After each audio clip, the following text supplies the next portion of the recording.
May 24, 1941. The frigid waters of the Denmark Strait are come too calm. Aboard HMS Hood, the pride of the Royal Navy, sailors prepare for battle.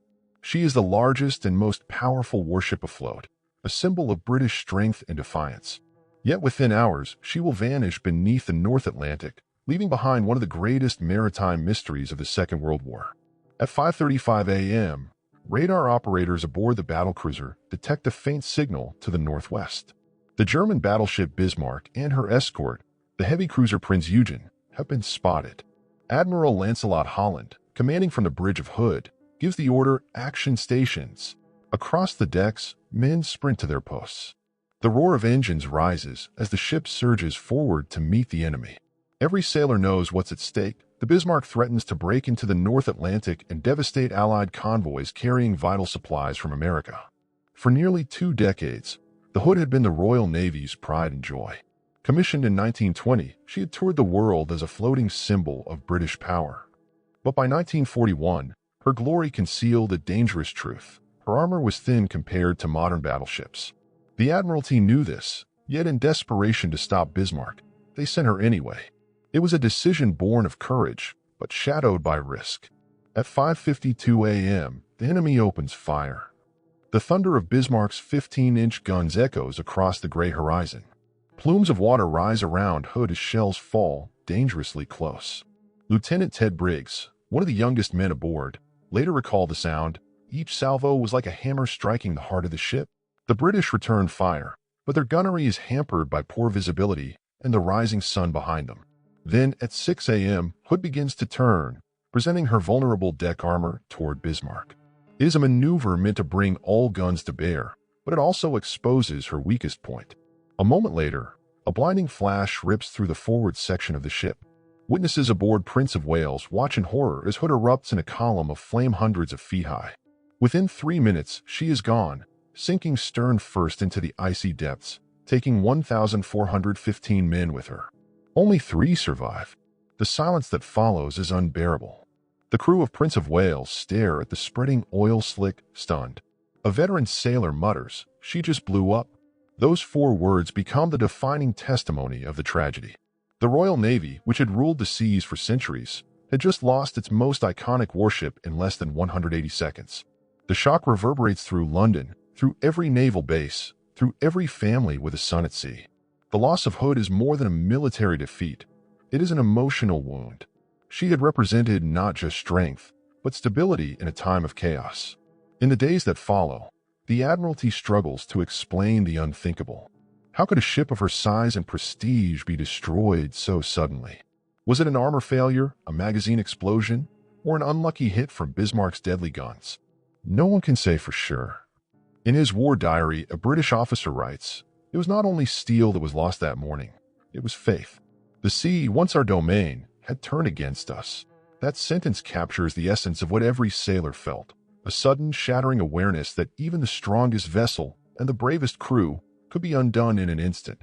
For the men who survived, like Briggs, the trauma would never fully fade.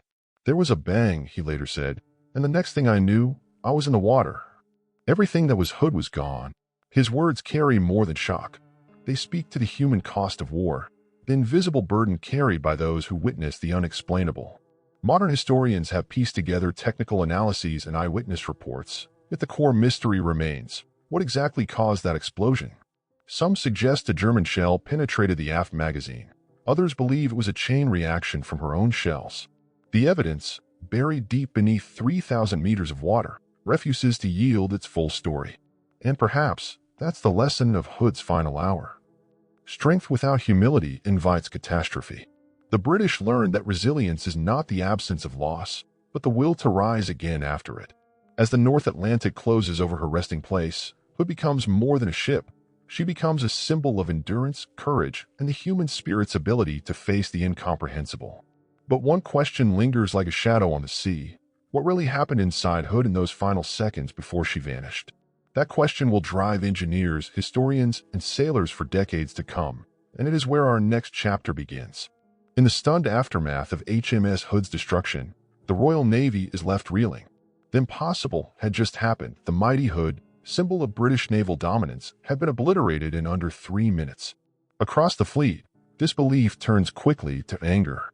The Admiralty issues a chilling order to every ship in the North Atlantic: sink the Bismarck. But before vengeance could be delivered, another battle began, one of understanding. How could the most revered ship of the Empire vanish so suddenly, and why? Back in London, the Admiralty's war room is tense. Naval engineers and analysts pore over damage reports and eyewitness statements from Prince of Wales. Theories emerge in quick succession. Perhaps a shell from Bismarck pierced Hood's thin deck armor. Maybe the explosion originated in her aft magazine. Or worse, a flaw in her design made her vulnerable to catastrophic detonation. She was magnificent, one engineer mutters, tracing a finger over blueprints. But she was built for another era. The truth is painful. Hood had been designed during World War I, when speed was prized over protection. Her armor, though formidable at the time, was never upgraded to withstand modern 15-inch shells. Yet admitting this publicly would devastate morale. The British people needed a symbol of hope, not of human error. So the Admiralty releases a careful statement.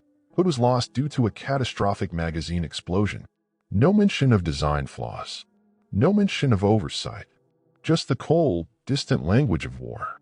Meanwhile, the survivors, only 3 of them, are brought ashore and questioned in depth. Midshipman William Dundas, Signalman Ted Briggs, and Ordinary Signalman Robert Tilburn recount the horror as best they can. All 3 remember the blinding flash near the mainmast, followed by a massive explosion that split the ship in 2. There was no time to react, Briggs recalls. She was just gone. His voice breaks as he describes seeing shipmates struggling in the freezing water, calling out, then vanishing beneath the waves. The interviewers record every word, hoping for a clue that could explain the unexplainable. Admiral Sir Dudley Pound, First Sea Lord, orders an internal investigation. A team of naval architects and ordnance specialists examines every known vulnerability in Hood's design. They identify a disturbing pattern. Her deck armor was only 3 inches thick in critical areas, insufficient to stop a plunging shell at long range. The German Bismarck's guns, firing from over 15 miles away, could easily penetrate that thickness. Still, doubts persist. Even with weak armor, how could one shell trigger such a catastrophic detonation? An engineer named Charles F. Goody suggests an unsettling theory, that the explosion began not from enemy fire but from within, perhaps a shell stored improperly, or unstable cordite in the ammunition magazine. The smallest mistake, he writes in a report, could ignite an inferno. But wartime Britain has no appetite for self-blame.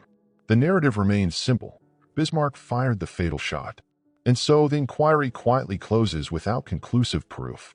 In the broader context of 1941, Britain cannot afford paralysis. The loss of Hood is a national trauma, but it also becomes a rallying cry. Newspapers print her image with bold headlines, "We shall avenge the mighty Hood." For the sailors preparing to hunt Bismarck, it's no longer about strategy, it's personal.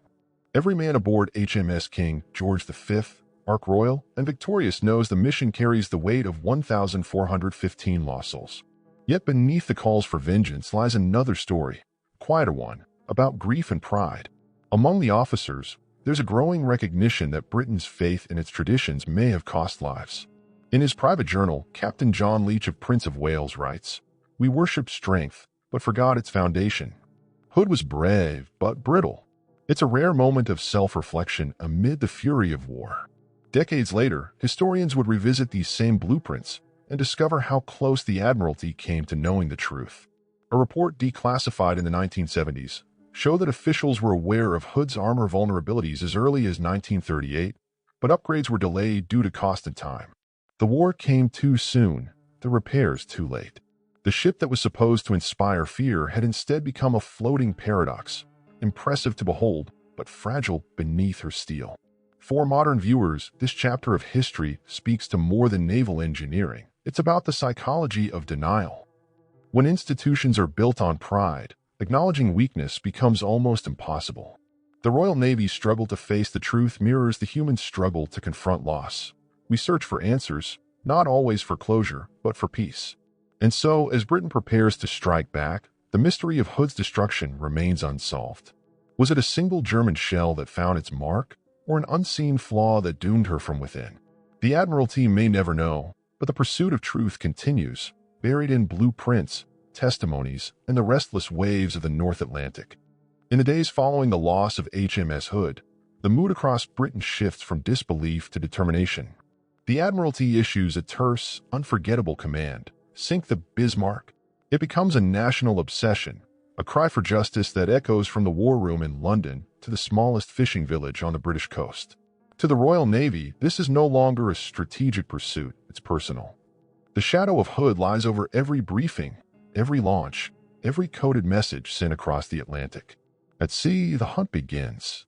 The German battleship Bismarck, damaged during her engagement with Hood, turns south toward occupied France, hoping to reach the safety of Luftwaffe air cover. But she is pursued relentlessly. British reconnaissance aircraft scour the icy waters of the North Atlantic. Destroyers form a perimeter, and the aircraft carrier HMS Ark Royal prepares her swordfish torpedo bombers, slow, vulnerable biplanes, relics of an earlier era. Yet, in war, even the obsolete can become deadly in the hands of the desperate. Aboard HMS King George V, Admiral Sir John Tovey commands the fleet. His voice is steady, but his thoughts are haunted by the fate of Hood. "We must not fail," he tells his officers. "If she reaches port, every man lost aboard Hood will have died in vain." His words, recorded later in his logs, reveal the emotional burden of command, the impossible balance between revenge and reason. Each sailor aboard knows that this mission is not only about sinking a ship, but restoring a nation's shaken spirit. On May 26, 1941, after days of searching, Bismarck is sighted by a Coastal Command Catalina flying boat from No. 209 Squadron RAF, piloted by Ensign Leonard B. Smith of the U.S. Navy. It is a small but significant moment of Anglo-American cooperation, months before the U.S. formally enters the war. Smith's calm voice over the radio changes everything. Enemy battleship sighted. The coordinates are relayed to the British fleet. The trap is set. That evening, under low cloud and heavy wind, Ark Royal launches her swordfish bombers. They fly through fierce anti-aircraft fire, torpedoes slung beneath fragile canvas wings. Miraculously, one torpedo strikes Bismarck's rudder, jamming it hard to port. The great ship can no longer steer. Admiral Gunther Lütjens, commanding the Bismarck, sends a final message to Berlin: "Ship unmaneuverable. We will fight to the last shell." His words, dignified and fatalistic, reflect the strange kinship between foes, each driven by honor, each bound by duty. When dawn breaks on May 27th, the British fleet closes in. King George V and Rodney open fire at 8:47 a.m. Shells the size of small cars rain down on Bismarck. Her guns reply, defiant but doomed. The sea becomes a cauldron of smoke and flame. After 90 relentless minutes, Bismarck is a wreck, her superstructure shattered, her crew decimated. At 10:39 a.m., she capsizes and sinks beneath the waves.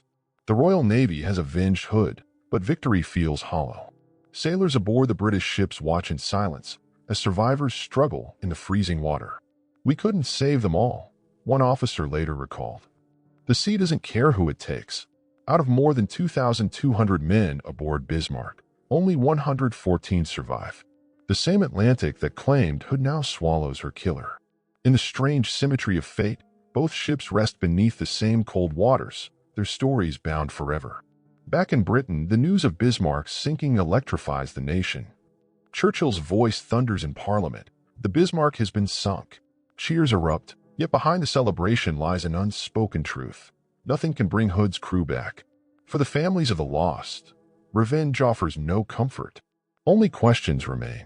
In a reflective moment, Admiral Tovey writes in his war diary, "War tests not just metal and fire, but the soul. We may destroy an enemy, yet still be left with what we have lost." His words capture the deeper theme emerging from this tragedy.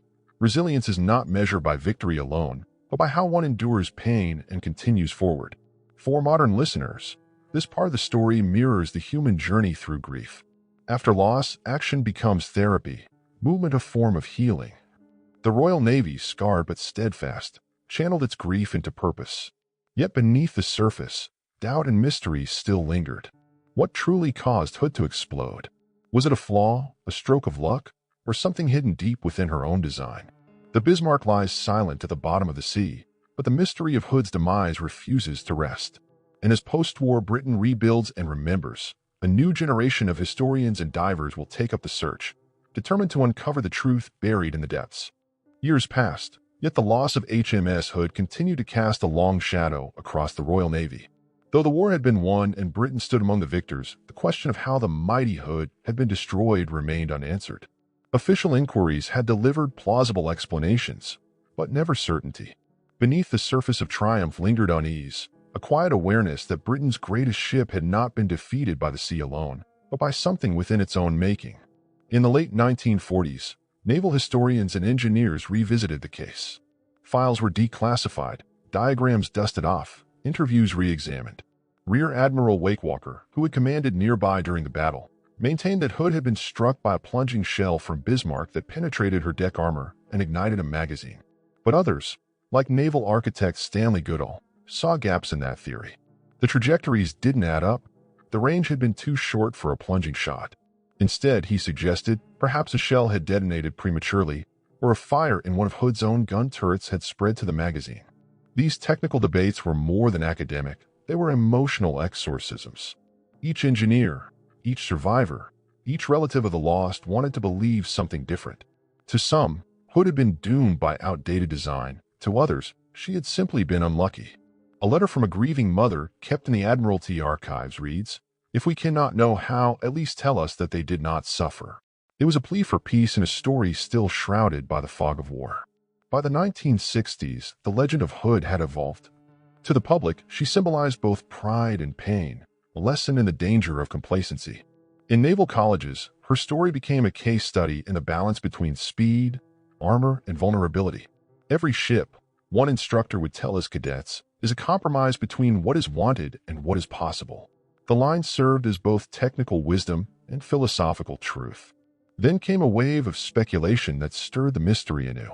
In the 1970s, naval researchers proposed that the explosion might not have been caused directly by Bismarck at all. Some suggested that Hood's own secondary ammunition, stored near the rear gun turrets, may have detonated from vibrations or an internal flash. Others noted that the ship's design had several unprotected pathways between gun turrets and magazines, meaning a fire in one area could race uncontrollably through the ship's core. The chilling realization was that Hood might have been, unknowingly, a floating time bomb. But even these theories could not account for the speed of her destruction.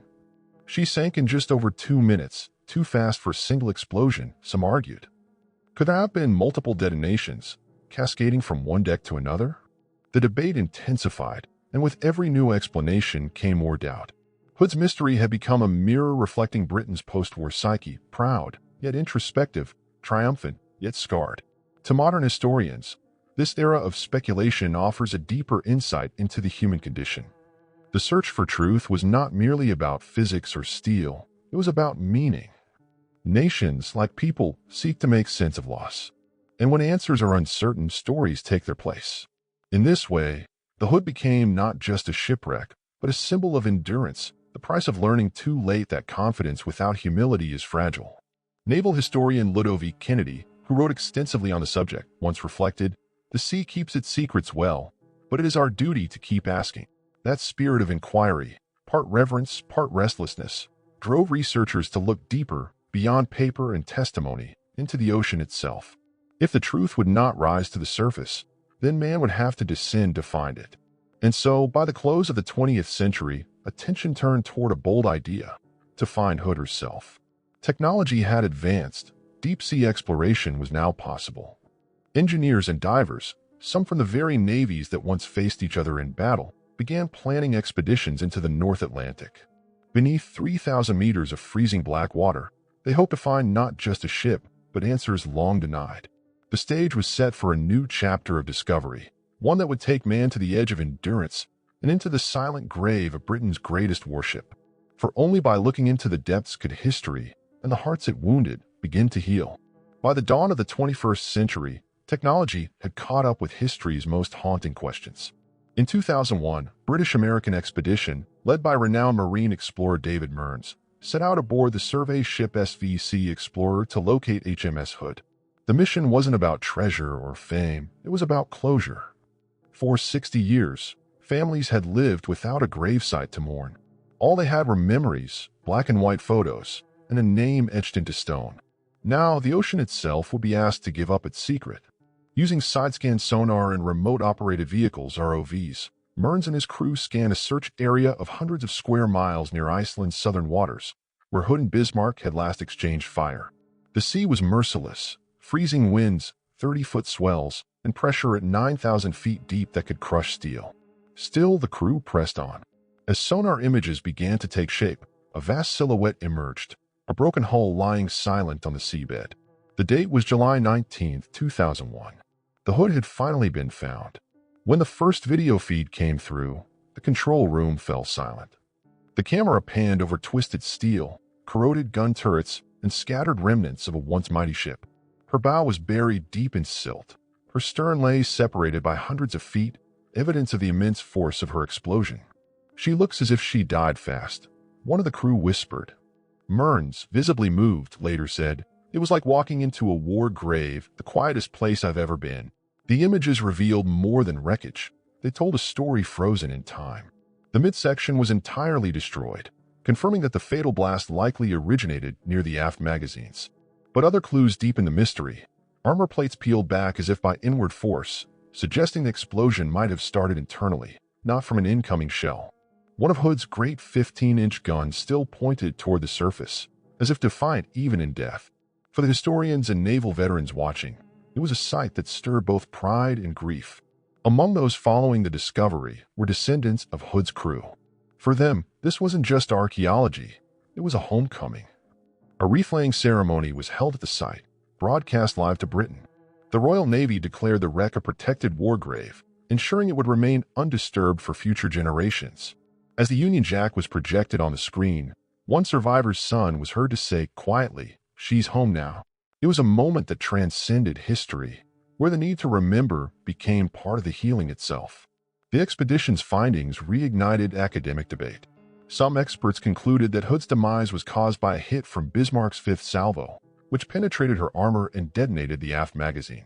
Others pointed to possible design weaknesses: poor compartmentalization, thin deck armor, unstable cordite. No single theory could explain the ferocity of the blast. Even Mearns himself admitted, "We found her, but not all her answers." The ocean, it seemed, was still keeping part of the story to itself. Yet, in a deeper sense, the discovery wasn't about solving the mystery. It was about restoring dignity. The Hood had gone from symbol of loss to symbol of remembrance. Her rediscovery offered something more powerful than explanation: closure. It allowed Britain and the families of her crew to transform grief into gratitude, to shift from "why" to "thank you." For many, this moment embodied an ancient truth echoed in both Stoic and modern psychology. We cannot control what happens, only how we respond. The Hood's final lesson wasn't about warship design or naval tactics. It was about resilience.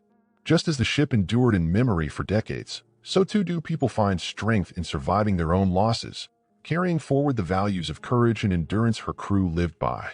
As the expedition wrapped up, Mearns placed a plaque on the wreck's remains, inscribed with a simple message: "In proud memory of the ship, her crew, and the nation she served.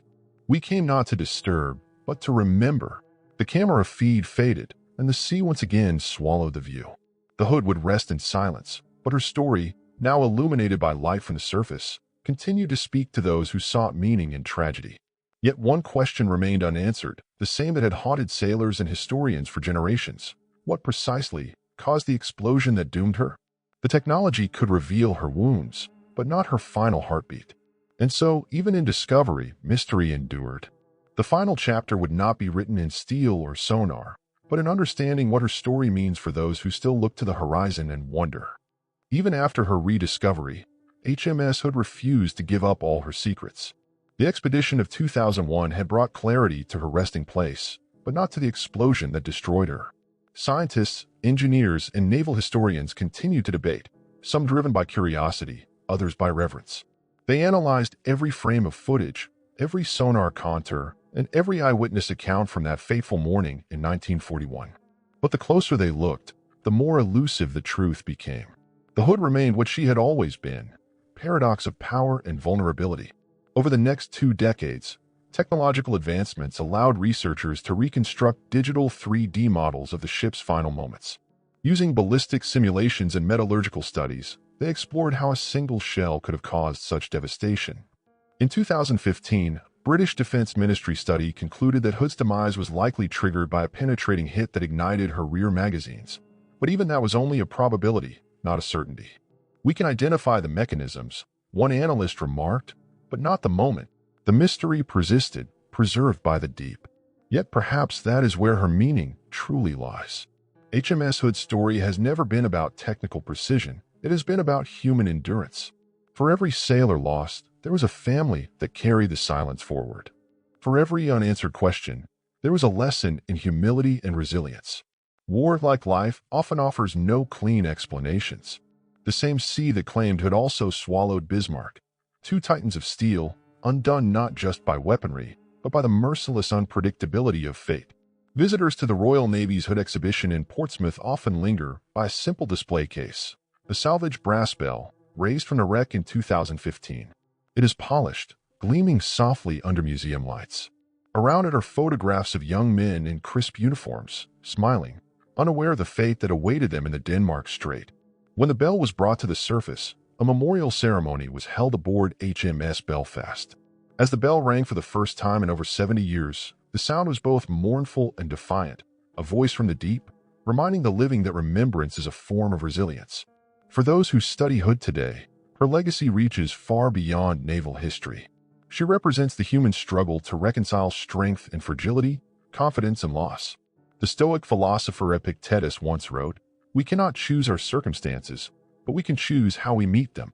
The sailors of Hood met theirs with discipline, courage, and calm, qualities as vital in life's storms as they are at sea. In her destruction, they left behind not despair, but example.